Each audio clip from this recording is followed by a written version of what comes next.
Hey, what's going on, guys? It's Money with Do with YouGotPreapproved.com and MLS number 2246741. In this video today, I am going to give my total cost breakdown on my most recent flip project. So you know, I'm also a developer. I don't just do lending, mortgages, things like that. I'm also an investor myself. I actually put my money where my mouth is, my hands in the dirt, all of that. So I recently fixed up a house. In a sense, built it from the ground up, and I documented the whole process, documented all the costs that it took, and I want to do a recap video showing a breakdown of the process, one in itself, you know, just to one kind of like acquire the loan, but then also two, like how the process looks like going forward as far as like how much things cost. You know, when I posted my video on TikTok and Instagram and Twitter, you have all the people, you know, trying to debunk my numbers or whatever the case is, thinking that labor wasn't included, blase, blase, blase. But again, if you are a builder in Houston like I am, then you would know that it's not cap. Even if it was cap, again, I document the whole process. I know what my profit was. I know what everything is, but I'm going to show alongside with you so you can see my process and processes, what I've done and how you can, in a sense, do it too. So one, I'm going to show you some of the documentation that I have used to make a decision to, one, purchase the property, and then two, some of the stuff that I've been used to kind of like go through the process. So I packaged it all together. If you want, you can purchase it for me. You know, just go ahead, click that link down there and go ahead and purchase it for yourself. But just wanted to give you guys a little bit of a background in what it takes to flip or build a home here in Houston, Texas. All right, let's get started. So this first spreadsheet that I put together, right? It's I call it the hard money deal spreadsheet. And so if you want to be very, very particular, I didn't even put what I have right now. I'm just going to modify it so you guys can see how the spreadsheet works. That way you would also if you're interested in utilizing a document like this, be able to do it now. So you go down here, you have the property description. You can put whatever the address is. I'm not going to play with that, but in a sense, you can put all the documentation here. This allows you to, once again, if you are looking at multiple properties at one time, now you're able to see, you know, what the address is, subdivision, story, building square foot. All this matters especially when you're looking at a home to analyze the flip. So, and then you go down here to the loan specifics, right? And so you have the interest rate. Interest rates depends on the hard money lender that you have. It ranges from, you know, 11 to 13% in different cases. A lot of it kind of like depends on experience and, you know, what kind of relationship that you do have with them. And then you go into how long you typically would have the loan for. So for most hard money loans, it's typically a 6-month loan. If it's a situation where you're flipping a house that just needs cosmetic, you might be able to might only need the loan for about like 4 months or so. So you're able to change this number around in a bit. For my project, I think when I initially went, I did 6-month loan, and then obviously you can modify it with whatever date you want. Again, for what I'm trying to do, that's not that important, but for you definitely want to utilize the stuff there. So it goes into the deal analysis, right? And so with the deal analysis, you want to go into here first. This is where I go to first. The blue font, the blue letterings, that's what you're able to modify. The ones in the black are controlled by equations kind of already built into the spreadsheet. And so for the property that I had, right, so my purchase price was $155,000, right? And so I think in HCAD at the time, this isn't as important, but you know, you definitely want to go. It was around 203. So that's what the city had it valued at, as far as like doing appraisals or them taxing you at the end of the year. That's what they had it at. And then I estimated my repairs to be $151,500, if I'm not mistaken. Let's just, yeah, let's just, you know what, just let's say 152. I think it was like 151.5, but I'm just saying 152 for this situation, right? All right, and so you have 152, and so what happens here is, for example, you have the interest rate here. Interest during, because remember down here we said that the interest rate is 12% for 6 months. So this is calculating here how much interest you would be paying throughout the life of that loan. And then, you know, you have your estimated closing costs, which is typically put out around the 3% range. And then what you typically can expect to pay in insurance and taxes whenever you're purchasing the property, right? And so, in a sense, the total funding required on your end is $342,000.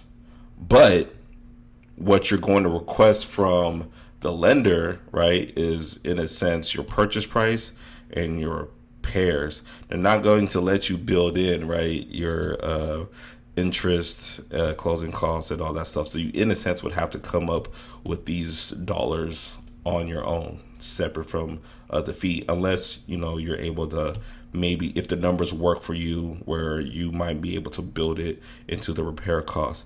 But if, for example, here 155 plus 152, all right, so now the loan amount that you are requesting, or that I am requesting, is $307,000. That is, in a sense, what I am requesting from my lender. ARV is the after repair value. And so with the after repair value, I told myself, worst case scenario, and then actually, let's go ahead and see here. Worst case scenario, I would be able to sell this for $405, right? Worst case scenario, $405. The total net equity I could expect to bring home would be about $40,000. Now it's up to my decision to see, like, is $40,000 for 6 months worth my time, right? So worst case scenario, I said 405 would be the case. Best case scenario, depending on how interest rates worked, would be $450,000. And so now my profit margin would have been 81,000 during that time frame. For me, 81,000, that's not bad for that time frame, right? And so at 425, then I'll be about $60,000 in profit. And so how to kind of like estimate some of this stuff as well, right, is if this is your loan amount, 307, it's also calculating your fees as far as like whenever you do sell. So your initial funding, right, required is $334,000. And then once you sell, if you were to sell at 425, selling commissions at 6%, that is obviously 3% for your listing agent, 3% for your buyer's agent. So that's $25,500 out the gate, and then you're going to have to pay closing costs, usually typically 1.5%. So you eliminate that. So your total post funding costs would be about $31,000, right? And so your total, add that to the total funding required, and subtract it from the 425 that would be the sell price. Then you're looking at about $58,246. And so overall return on investment would be about 35%, right? So that is kind of how I go about looking at some of the deals that whenever I'm looking for a property to flip, I use this calculator and say, okay, this is about how much I should be able to utilize, blase, and then move forward from there. And so in this case, I was actually able to sell this house for $425,000, but my loan amount that I actually took in was a lot less. So my amount profited was higher. And the reason why it was a lot less is because I brought more money to the table. This is the hard money deal spreadsheet again that I utilize to make some of my things work as far as like the home goes. And so what I want to show you guys next is, let's go into what I submitted to the hard money lender as far as like my rehab budget. Let's see how we get this 152 number, and then I'm going to show you guys what my real expenses were as well. All right, so this is the rehab budget that I utilized for submitting what I wanted for this house. So this is just to let the lender know, what my total budget would be and what they approved. So a lot of things that kind of went into this that typically wouldn't happen in other situations, was permits and architectural was already approved.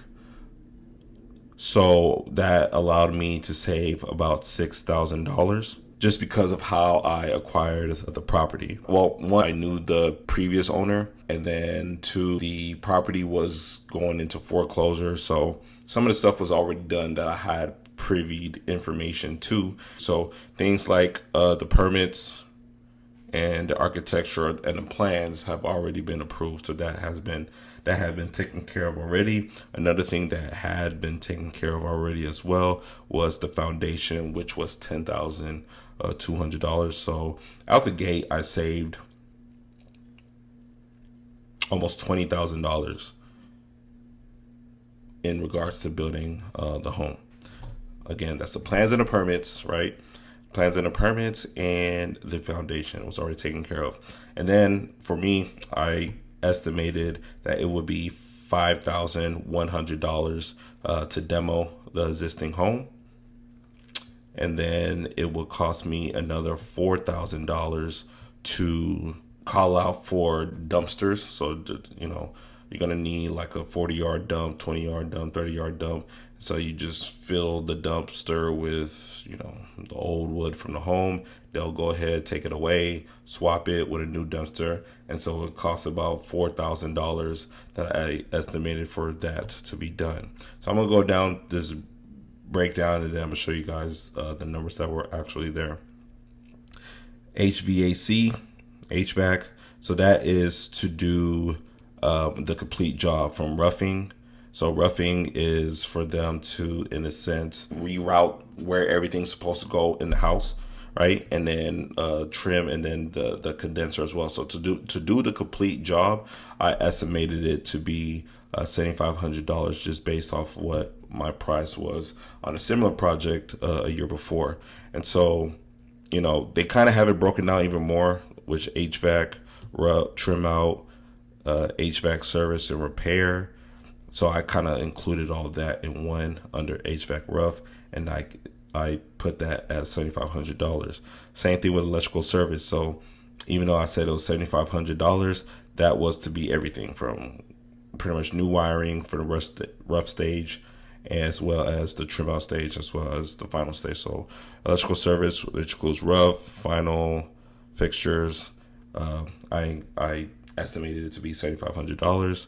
And then plumbing, similar situation, to do the complete job, everything brand new with plumbing, I estimated it to be $9,000. Going into, and this is broken down into different things. So you have the soft costs, which is the things like the plans and the permits and things of that nature, your demo and foundation. And then you have the mechanicals, the mechanical, electrical, and plumbing. And then next going down into interior. So we have windows. So I estimated about 13 windows, $4,000.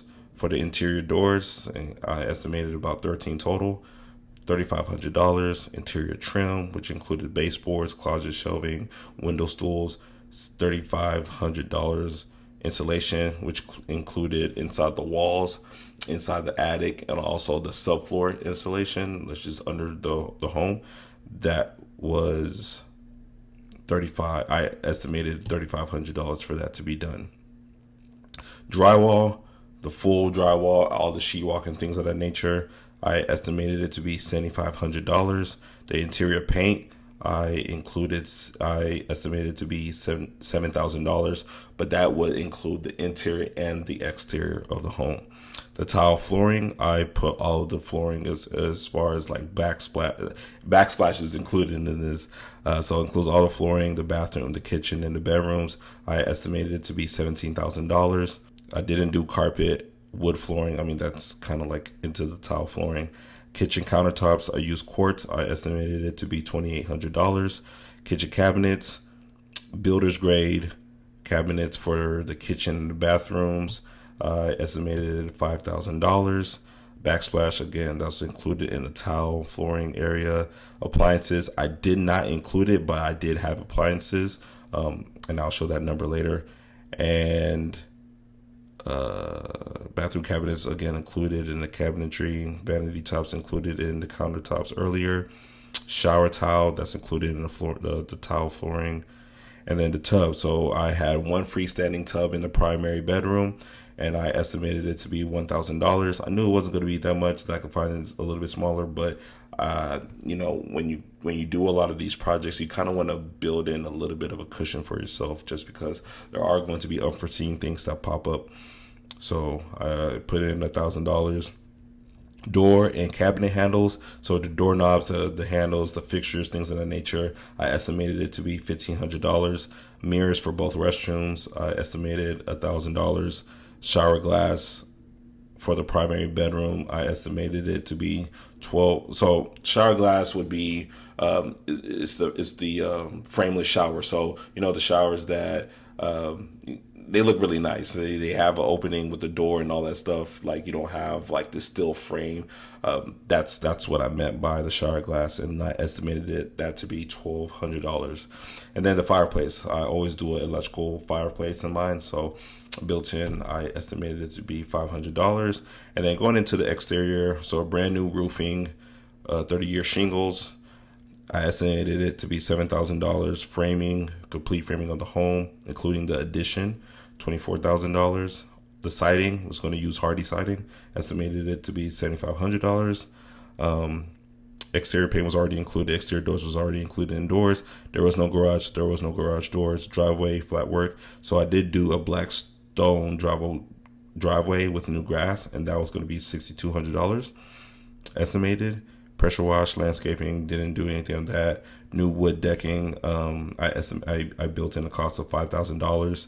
And wood fencing, I estimated $3,800.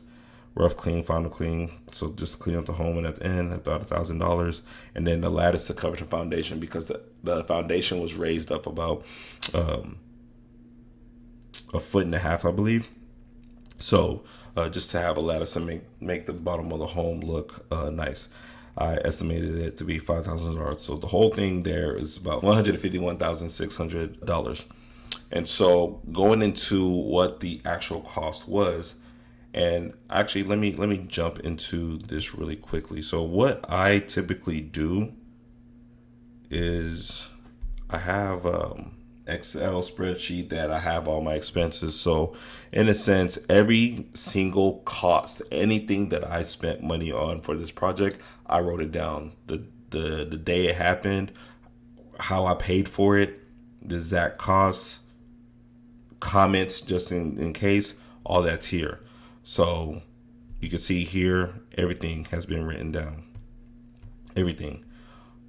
You see the comments here. I paid it. If I use Zelle, if I use credit card to pay for it, if I use cash, if I use ACH, everything had been put into this, right?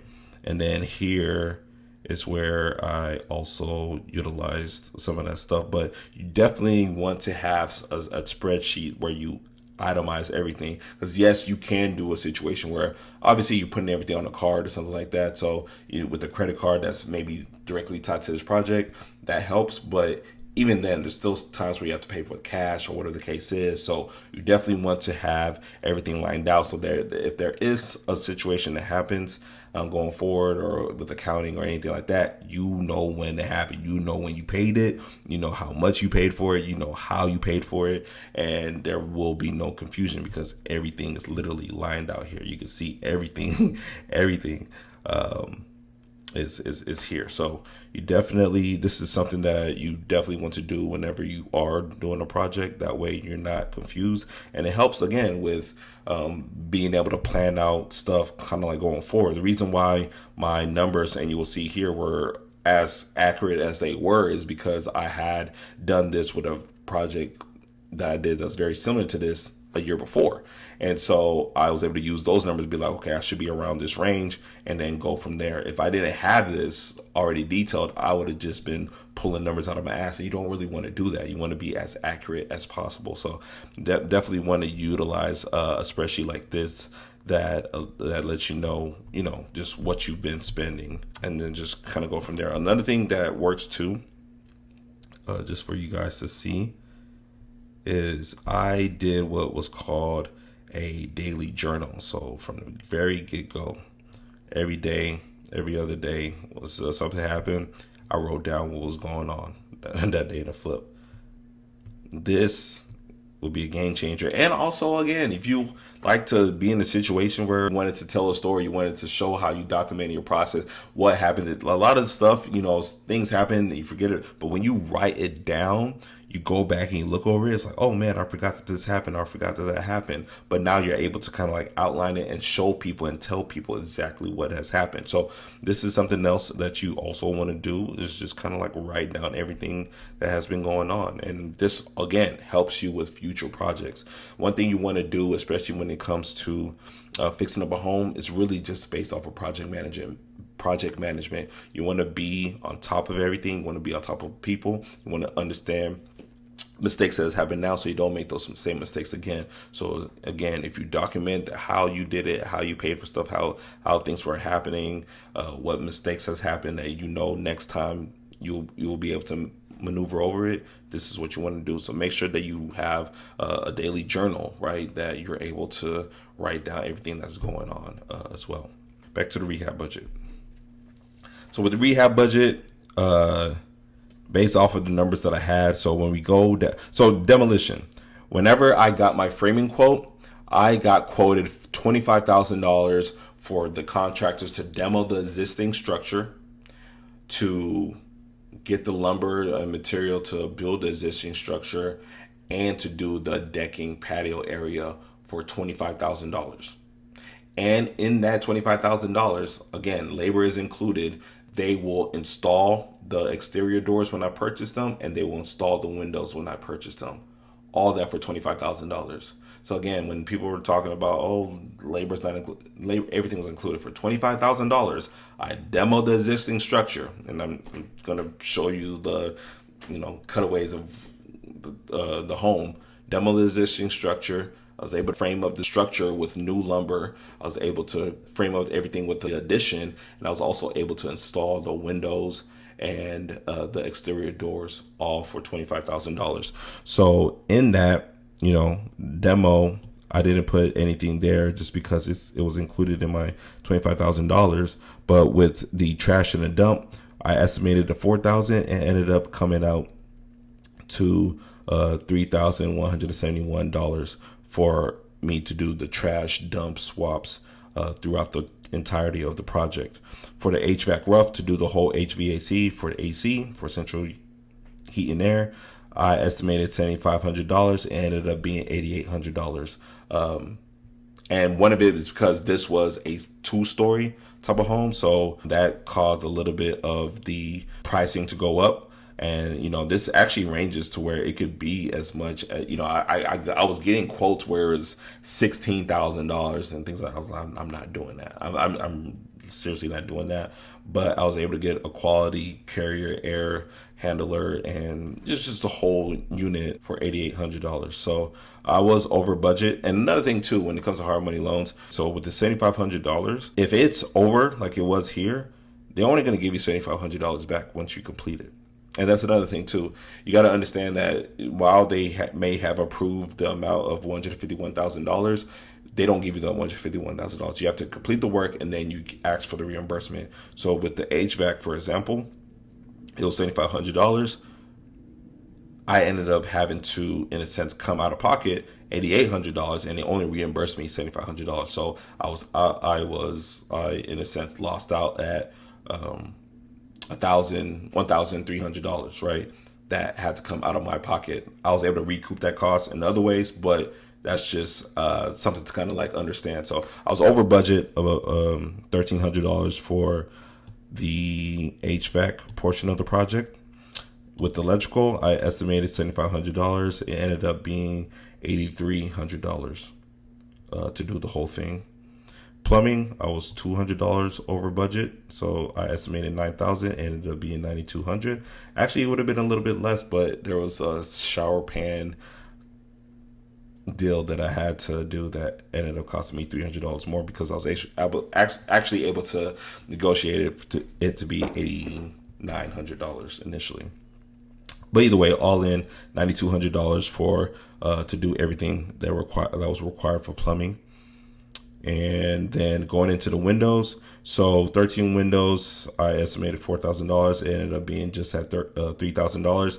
People wonder like why the windows were so cheap, and it's one, I don't think that was cheap, but I think what was the issue is whenever I had these plans, I opted to go for windows that were, standard basic size. I think the people that utilize these windows that are so expensive, they have these weird sizes. They didn't go with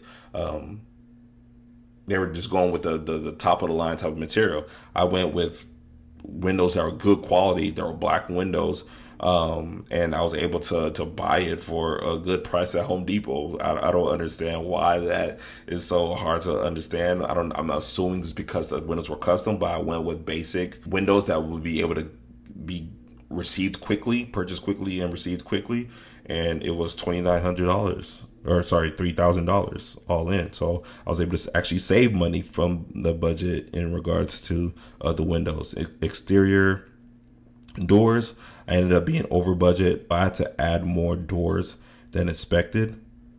So that's I had to add a custom door for the attic because I switched how the attic was going to be in the plans, and I had to add a couple more extra doors that I was not initially anticipating for. So I was actually over budget on the door side of things. The baseboards, exterior trim, I was over budget, maybe like $100 or $200. So I was about like almost $3,700. The installation, I was under budget, $100. So I estimated $3,500, went down to $3,400. Drywall, I estimated $7,500. Actually ended up being $7,100. So save money there. And interior paint, estimated $7,000, ended up being $6,800. Again, this included interior and exterior for the home. And then tile flooring, so I estimated $1,700, ended up being almost $1,300. So I was able to save money. There, but that money, again, with the other stuff that I went over budget with, the saved money ended up going to different places.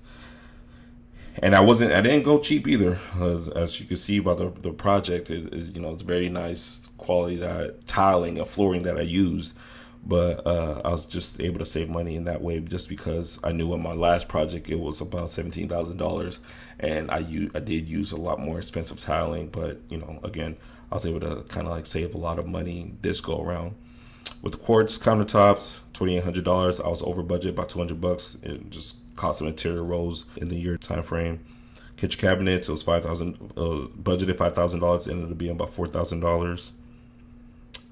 And again, a lot of these prices of labor is included. So if the people that I bought the cabinets from installed it, it would have been $5,000. It would have been another $1,000 on top of this. But again, the people that I had installing like my flooring and stuff, I budgeted my labor for them to build the cabinets and such into this price. So it was $3,900. It was in a sense $4,000 for the cabinets, but the labor was built in with the other stuff that they were doing around the home.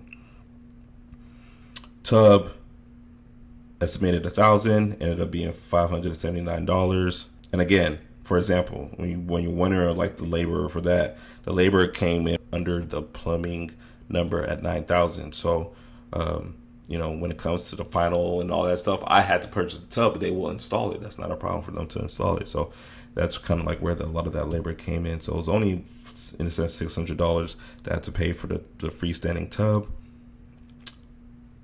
And for the fixtures, ended up being $2,100, or in a sense $2,200. Budgeted $1,500, so I was over budget there.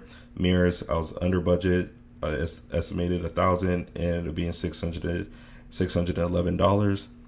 Shower glass, it was $1,200. I ended up getting it for $900 to frame the shower. So that was savings there. And then the fireplace, estimated $500, ended up being $219. Going into the exterior with the roofing, so the roofing siding guys were the same guys. So for me, I have to do the roofing and the siding at the same time. So budgeted about $14,500. The roofing siding guys for these people, it was more expensive this time around, so I ended up having to spend $17,500 for roofing and siding this go around. So I was over budget, $3,000. And again, like I mentioned with the framing, I estimated $2,400. Ended up being $25,000 for everything. And with the driveway, estimated $6,200. Ended up being $7,750. And when I estimated the deck with $5,000, again, that was included in the framing portion, so there was a savings there in a sense. The fencing, estimated $3,800. I ended up actually spending $4,500 to do the new fencing, and for the final clean, ended up being really about $400. And then the lattice under the home, that I estimated $5,000, ended up being about $1,700. So there was a savings there. I mean, if you add it all up, that's not going to be the total, because there were other stuff in the budget. As I mentioned, that I still had to pay for appliances that I bought for. So there are other things that I had to buy that I didn't include in this budget. But when you come to, again, the things that you need for a home, this is kind of like the sheet that you will go with. So this is the breakdown that I did. Was able to sell the home for $425,000, and it was a really good project. I finished it in 5 months, got it under contract in a little bit less than 30 days, and was able to close. So that's the total cost breakdown for this project. If you are looking to do something similar like this, or if you're looking to do consultations with me, if this is something that you're interested in doing, make sure that you click the link down in the description and book a consultation, and we can get started soon. So hope this helps, and I'll see you in the next video.